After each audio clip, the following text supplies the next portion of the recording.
Hello. आज हम discuss करने जा रहे हैं जामिया मिलिया इस्लामिया के एंट्रेंस टेस्ट 2021 की प्रिपरेशन के बारे में डिस्कस करने जा रहे हैं कि आपको लास्ट 15 डेज में एंट्रेंस टेस्ट की प्रिपरेशन कैसे करनी है, किन बातों का ध्यान रखना है आपको एंट्रेंस टेस्ट की प्रिपरेशन करते हुए, और किन चीज़ों को नहीं करना है और किन चीज़ों को करना है, ये हम इस वीडियो में डिस्कस करने वाले हैं। तो हम इसमें जो है एक एक करके बात करने वाले हैं, 5 पॉइंट्स में बात करने वाले हैं कि आप किस तरीके से आपको लास्ट 15 डेज में एंट्रेंस टेस्ट की प्रिपरेशन करनी है। सबसे पहले पॉइंट नंबर 1, सबसे पहले चीज़ आपको मैं ये जितने भी पॉइंट बता रहा हूँ, अब आपको इसके अकॉर्डिंग ही प्रिपरेशन करनी है। अगर आपने प्रिपरेशन कर ली है तब भी आपको आगे ऐसे ही प्रिपरेशन करनी है, और आपने प्रिपरेशन नहीं करी है तो अब आपको ऐसे ही प्रिपरेशन करनी है। पॉइंट नंबर 1, सबसे पहले आपको क्या करना है, अपने कोर्स का एंट्रेंस टेस्ट का सिलेबस देखना है। सबसे पहले आपको क्या करना है, अपने कोर्स का एंट्रेंस टेस्ट का सिलेबस देखना है। जैसे कि मैंने मान लीजिए आपने अपने कोर्स का एंट्रेंस टेस्ट का सिलेबस देखा, आपके एंट्रेंस टेस्ट के सिलेबस में हैगा जनरल अवेयरनेस है, इंग्लिश है, मैथ्स है, रीजनिंग है। ठीक है, तो ये आपका जो है एंट्रेंस टेस्ट का सिलेबस है। अब इसमें से आपको क्या करना है, इसमें से आपको चेक करना है कि आपके लिए इसमें से सबसे इजी पार्ट कौन सा है जो आप आराम से कर सकते हैं, सबसे इजी पार्ट। और फिर चेक कीजिए इसमें से इजी के बाद फिर दूसरा जो है जो नॉर्मल नॉर्मल है, कह सकते हो आप मॉडरेट लेवल का है, आप आसानी से कर सकते हैं। और लास्ट में जो आता है वो आता है डिफ़िकल्ट पार्ट, कि ये मुश्किल है, ये अभी होएगा नहीं, इसमें ज़्यादा टाइम लगेगा, तो वो चीज़ डिसाइड कीजिए। पहला काम आपको ये करना है। अब मान लीजिए आपने चूज़ कर लिया कि आपका इजी पार्ट है, मैथ्स इजी पार्ट है, रीजनिंग इजी पार्ट है, जनरल अवेयरनेस इजी पार्ट है। आपने ये चीज़ कर लिया, आपने मैथ्स और रीजनिंग को मान लीजिए इजी में दे लिया और जनरल अवेयरनेस को मॉडरेट में कवर कर लिया। अब बात आती है इंग्लिश। इंग्लिश को आपने देख लिया कि हाँ ये चीज़ जो है थोड़ा सा डिफ़िकल्ट है, थोड़ा सा इंग्लिश का, क्योंकि हर बार पैटर्न किसी भी तरीके के क्वेश्चंस आ जाते हैं। अब आपने ये चीज़ डिसाइड कर ली। अब उसके बाद आपको सेकंड क्या करना है, सेकंड नंबर पे आपको बनाना है टाइम टेबल। सेकंड नंबर पे आपको क्या बनाना है, टाइम टेबल। जो पार्ट आपने इजी दिया है हर टॉपिक को, आपको मैं ये नहीं कह रहा हूँ इसमें आपको अब सारी चीज़ें करनी पड़ेगी। आपको जनरल अवेयरनेस को 2 घंटे आपने दिए डेली, मैं बात कर रहा हूँ डेली। अब आप एक भी दिन मिस करेंगे तो आपके एंट्रेंस टेस्ट की प्रिपरेशन बिल्कुल ही अधूरी रह जाएगी। आपने क्या करना है, डेली जनरल अवेयरनेस को आपने कितने देर देनी है, 2 घंटे आपको जनरल अवेयरनेस कवर करनी है। अब बात आती है जनरल अवेयरनेस में 2 घंटे में आपको क्या क्या करना है। आपको उसमें पॉलिटिकल भी सब्जेक्ट आपको पता है पढ़ना है, जियो भी पढ़ना है, साइंस भी पढ़ना है, इकोनॉमिक्स भी पढ़ना है, हिस्ट्री भी पढ़नी है। अब उसमें से आपको देखना है, उसमें से आपको जो सबसे आसान लगता हो वो सबसे जल्दी कंप्लीट करके निपटा दें, ताकि ज़्यादा से ज़्यादा आप क्वेश्चंस कर पाएँ। आपको ध्यान रखना है सबसे ज़रूरी, ज़्यादा से ज़्यादा एमसीक्यू प्रैक्टिस करने हैं। चैनल पे ऑलरेडी अपलोड है, चैनल का लिंक भी मैं आपको डिस्क्रिप्शन में दे दूंगा। बाकी डायरेक्ट आप यूट्यूब से सर्च कर सकते हैं जनरल अवेयरनेस फंडा, तो प्रीवियस ईयर क्वेश्चंस के भी उसमें जो है अपलोड है, बाकी भी बचे हुए अपलोड हो जाएंगे। तो सबसे पहला काम आपको ये करना है। सेकेंड नंबर पे आता है कि आपने रीजनिंग चूज़ करी है, रीजनिंग को भी आपको 2 घंटे देने हैं। अब देखिए रीजनिंग के क्वेश्चन अगर हम बात करें एंट्रेंस टेस्ट में, हम नॉर्मली बात करें तो कई कोर्सेज के एंट्रेंस टेस्ट में रीजनिंग के 20 क्वेश्चन हैं। तो आपको कोशिश करना है कि आप इसमें से 15 टू 18 मार्क्स लेकर आ जाएं, 15 टू 18 मार्क्स। रीजनिंग और मैथमेटिक्स इस टाइम अगर आप सिर्फ पास्ट ईयर के क्वेश्चन कर लेते हैं सफिशेंट है। रीजनिंग और मैथमेटिक्स के अगर आप पास्ट ईयर के क्वेश्चन कर लेते हैं सफिशेंट है, इतने में ही आपकी एंट्रेंस टेस्ट की प्रिपरेशन हो जाएगी। रीजनिंग और मैथ्स के लिए अब आपको कोई बुक, इस टाइम आपको अब कोई भी बुक से प्रिपरेशन नहीं करनी है। ये नहीं इस टाइम आप कोई बुक परचेज करके लाएं और उससे प्रिपरेशन कर रहे हैं। आपने बुक से करी है तो आप उसको रिवीजन करिए, वो अच्छी बात है। लेकिन अगर आपने अभी बुक से प्रिपरेशन नहीं करी है या प्रिपरेशन स्टार्ट नहीं करी है, तब आपको ये गलती नहीं करनी है कि आप बुक से प्रिपरेशन स्टार्ट करें, नहीं। ठीक है, पॉइंट नंबर सेकंड क्लियर हो गया। आपको सिलेबस को बांटना है।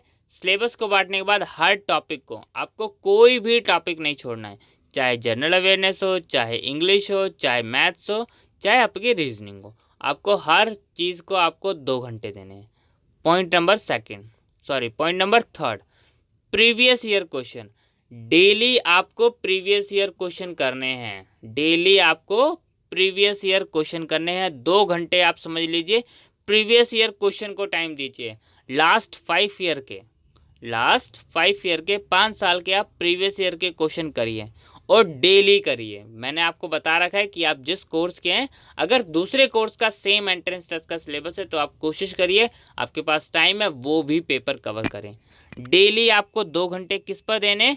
प्रीवियस ईयर क्वेश्चन पेपर पर देने। याद रखना है आपको डेली, क्योंकि प्रीवियस ईयर क्वेश्चन आपको बहुत हेल्प करेंगे इस time. Previous year question entrance exam निकालने के लिए सबसे ज़रूरी होता है प्रीवियस ईयर क्वेश्चन। आपको यही आइडिया नहीं होगा कि पेपर किस तरीके से आ रहा है। सबसे पहला काम आपको ये ध्यान रखना है, बिना प्रीवियस ईयर क्वेश्चन के पेपर करें आप अपनी प्रिपरेशन मत कीजिएगा। आप जो पढ़ रहे हैं वो पेपर में पूछा भी जा रहा है या नहीं जा रहा है, ये आपको पता कैसे चलेगा? आपको प्रीवियस ईयर क्वेश्चंस के पेपर करने पड़ेंगे। ठीक है, ये चीज़ आपको ध्यान रखनी है, ये सबसे इंपॉर्टेंट पॉइंट है। तो पॉइंट नंबर 3 आपको समझ आ गया। प्रीवियस ईयर क्वेश्चन आपको क्या करने? 2 से 3 बार कवर करके जाने और डेली आपको प्रीवियस ईयर क्वेश्चंस पेपर के जो है 2 घंटे आपको जो है डेली समझ लीजिए प्रीवियस ईयर के देने और 5 साल के पेपर प्रिपेयर करने हैं। ठीक है, 5 साल के पेपर आपको प्रिपेयर करने हैं। जब पॉइंट नंबर 3, जब आप इतना कर लेंगे, अब आपको बाद उसको देखना है, ये चीज़ें ध्यान रखनी है। अभी मैंने जितना बताया इन चीज़ों को आपको कोशिश करना है 1 वीक में ही कंप्लीट करें। 1 वीक में ही कंप्लीट करें। जैसे मान लीजिए आपने जनरल रीजनिंग का आपने टारगेट ले लिया, पहले हम रीजनिंग का टारगेट लेते हैं। रीजनिंग में आपको पता है 10 से 12 टॉपिक्स आपको पढ़ने हैं, जैसे नंबर सीरीज, अल्फ़ाबेट सीरीज। तो एक दिन में आपको, मैं बोल रहा हूँ एक दिन में आपको 2 से 3 टॉपिक करने हैं। एक दिन में आपको 2 से 3 टॉपिक करने हैं। इसलिए मैंने आपको कहा डेली आपको क्या करना है, 2 घंटे हर टॉपिक पे वर्क करना है।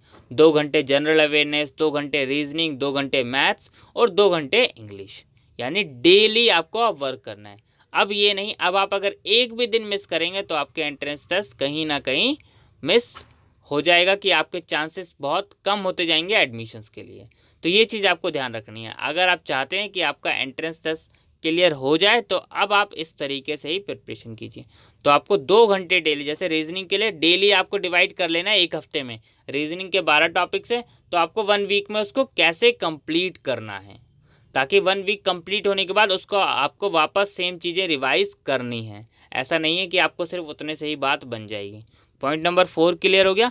आपको क्या करना है, 1 वीक में ही सारी चीज़ें कंप्लीट कर लेनी है। ठीक है, अब बात आता है उसके बाद जब आपका 1 वीक बचता है, मैं बात कर रहा हूँ उसके बाद जब 1 वीक बचता है ये सारा कंप्लीट करने के बाद, उसके बाद आपको जो है अगले 1 वीक को कुछ पार्ट में डिवाइड करना है, 2 डेज, 3 डेज, 2 डेज। ठीक है, तो इस तरीके से आपको इसको डिवाइड करना है। अब इसमें क्या करना है, देखिए पहले 2 डेज में आपको क्या करना है, जितना भी आपने पढ़ा था, जितना भी आपने पढ़ा था उस सब को अच्छे से रिवाइज करना है। सारे बात कर रहा हूँ मैं यहाँ पे आपको किसी चीज़ को नहीं छोड़ना। ठीक है, अगले जो 3 दिन हैं उसके बाद जो बचते हैं अगले 3 दिन, नेक्स्ट 3 डेज में आप वो करेंगे जो आपके लिए सबसे ईजी था, जो आपके लिए सबसे ईजी था आपने वो कवर किया था, और जो आपको लग रहा था हाँ ये मॉडरेट लेवल है, ये आसानी से जो है कवर हो जाता है, वो सारे टॉपिक्स आप इन 3 दिनों में कवर करेंगे, और वो भी अच्छे से नहीं, बहुत अच्छे से।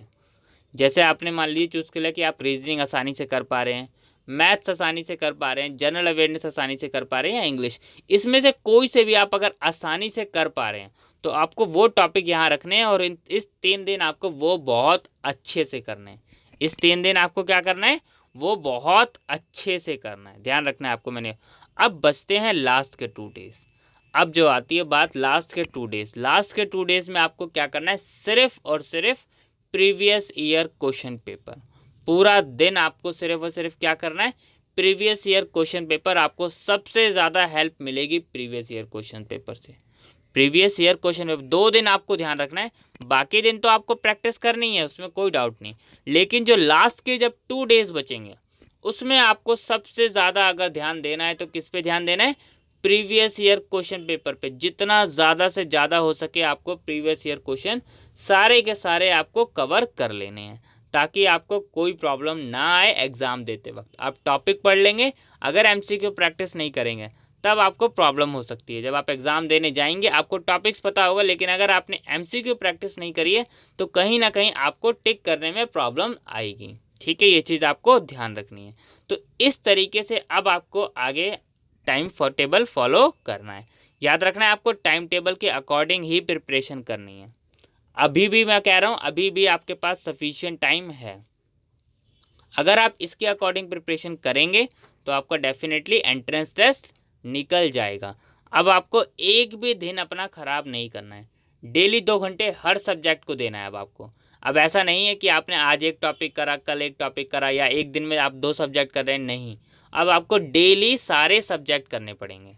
डेली सारे सब्जेक्ट करेंगे तो आपका जो है एंट्रेंस टेस्ट आसानी से निकल जाएगा और आपको कोई प्रॉब्लम नहीं आने वाली। ये चीज़ें आपको ध्यान रखनी है, मैंने बता दिया आपको रिवीजन कैसे करनी है। अब आपको इसी तरीके से अपनी एंट्रेंस टेस्ट की प्रिपरेशन करनी है। ठीक है, थैंक यू।